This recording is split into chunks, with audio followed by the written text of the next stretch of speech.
Don't get me started on iOS. Or do. Sounds like you haven't got started on iOS. Safari on iOS is the worst browser by far for web development, and I'm sure anyone who's a web developer knows this. It's just like not just in terms of support of web features, but just in terms of even bugs, like in basic features that should be working good. It's just a disaster. I don't say this lightly, but it's really bad. Like as an example, they completely broke IndexedDB in the last version of Safari. Like literally, it doesn't work. Like a basic web feature that's been in their browser for like 2-3 years. Mm-hmm. They just shipped it where if you call open indexedb.open, it doesn't work. Nothing happens. The promise never returns.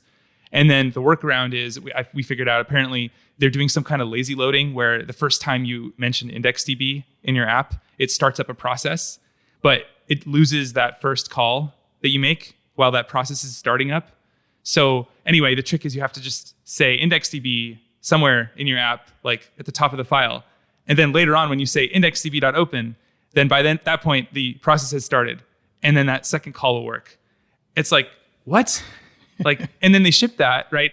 I made a fuss about it on Twitter. I'm like, guys, Safari literally just broke IndexedDB. And then like all the Chrome people were like, because they actually have a really good Twitter presence. They were like, all in their replies, like, "What are you guys okay over there in Cupertino? Are you doing all right?"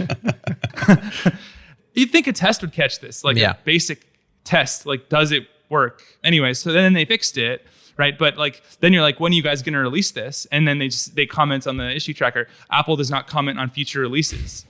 It's like, okay, so now we're just assuming everyone has to assume this is not going to make it until the next major version of Safari. So we're dealing with this bug for the next year. They just broke a basic feature and they're not going to hotfix it.